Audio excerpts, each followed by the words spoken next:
এখন তো অরেঞ্জের মরশুমের প্রায় শেষের দিকে। বাজারে গিয়ে তাই খুব সস্তায় কিছু অরেঞ্জ পেয়ে গেলাম, নিয়ে এলাম 2 কেজি। আজকে সেই অরেঞ্জ দিয়েই হবে আমাদের এই চিকেন রেসিপি।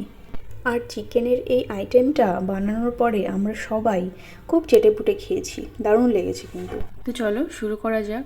প্রথমে চিকেনটাকে ফার্স্ট ম্যারিনেশনের জন্য রেখে দিয়েছি 30 মিনিট, একটু ভিনেগার, লবণ আর গোলমরিচ মাখিয়ে। আর ভাজার টাইমটায় অ্যাড করেছি হাফ চামচের মতো আদা রসুন বাটা, অল্প একটু সয়া সস আর একটা ডিম। চিকেনটাকে ম্যারিনেট করার পরে যখন ভাজতে যাব তখন দেখি কর্নফ্লাওয়ার শেষ। আর কি করা যায়, ময়দা ছিল, সেই ময়দা দিয়ে এবার এটাকে মেখে নিচ্ছি। মেখে নিয়ে এবার এগুলোকে ভাজার পালা। এগুলোকে এবার গরম তেলের মধ্যে লো মিডিয়াম ফ্লেমে রেখে আস্তে আস্তে ভেজে নিচ্ছি। আমি এখানে চিকেন ব্রেস্ট ইউজ করেছি, যেগুলো খুব তাড়াতাড়ি ভাজা হয়ে যায়, খুব বেশি টাইম লাগে না। আর এখানে আমি টাইম বাঁচানোর জন্য অনেকটা একসাথে দিয়ে দিয়েছিলাম, তার জন্য কি হয়েছে, কিছু কিছু ভেঙে আসছে। আর তাতে অসুবিধা তেমন কিছু হয়নি, খুব সাবধানে তুলে নিয়েছি।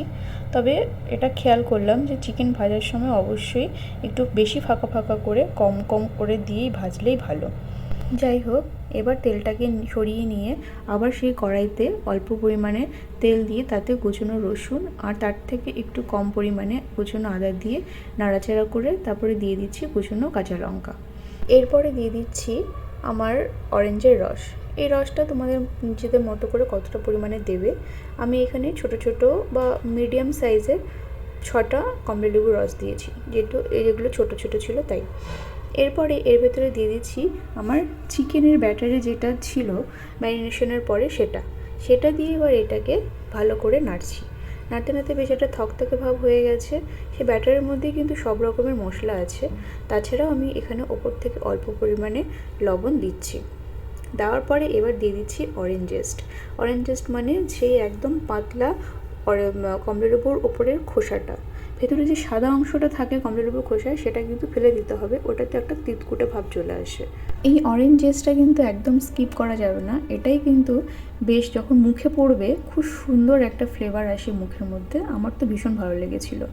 যাই হোক, এই অরেঞ্জের যে সসটা বানানো হচ্ছে সেই সসটাকে একটু টক মিষ্টি করার জন্য পরের দিকে দেওয়া হয়েছে 2 চামচের মতো চিনি, অল্প একটু সয়া সস আর 1 চামচের মতো ভিনেগার। ব্যাস, তারপর এটাকে বেশ ভালো করে নেমে যখন একটু থকথকে ভাব চলে আসবে, তারপরে এর ভেতরে চিকেন দিয়ে কোটিং করলেই হয়ে গেল আমাদের অরেঞ্জ চিকেন।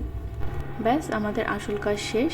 এবার এটা সৌন্দর্য বর্ধনের জন্য ওপর থেকে পাতি বাংলার পেঁয়াজ পাতা আর কিছুটা ভাজা তিল ছড়িয়ে দিচ্ছি। বাড়িতে কোনো পার্টি হলে স্টার্টার আইটেম হিসাবে কিন্তু এটা বেশ একটা খুব সুন্দর আইটেম হবে, তোমরা ট্রাই করতে পারো।